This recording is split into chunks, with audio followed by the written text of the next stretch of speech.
Hello everyone.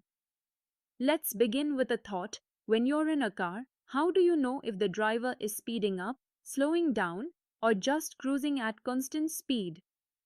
You look at the speedometer, but in physics, we go one step further and represent this motion on a graph.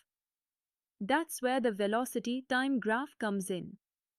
It doesn't just tell us the speed at one instant, but shows us the whole story of how velocity changes with time. With one glance at the graph, we can identify if the body is at rest, in uniform motion, or accelerating.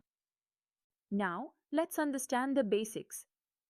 On a velocity time graph, the horizontal axis represents time, usually in seconds, and the vertical axis represents velocity, in meters per second. Each point on the graph shows the velocity of the body at a particular instant of time. Here's the key. The slope of the graph tells us acceleration, and the area under the curve tells us the displacement.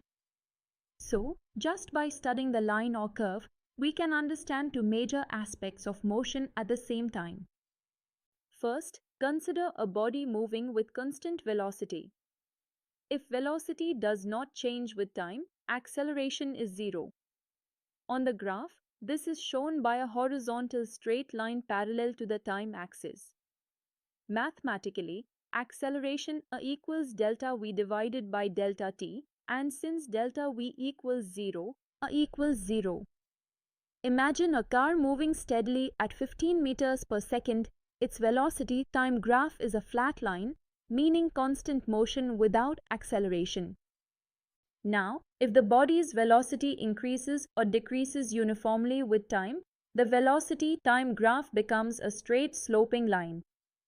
The slope of this line gives the acceleration, which is constant in this case. For example, if a car starts from rest and accelerates at 2 meters per second squared, its velocity keeps rising evenly every second, and the graph is a straight line rising upwards. Another powerful point, the area under this graph gives us the displacement covered. So, VT graphs don't just tell us about velocity, but also help us calculate how far the body has traveled. But not all motion is so neat. If the velocity changes irregularly, the graph is no longer a straight line, it becomes a curve. The slope of the tangent drawn at any point gives the instantaneous acceleration at that time. For example, a car driving in city traffic, where it speeds up and slows down unpredictably, will have a curved VT graph.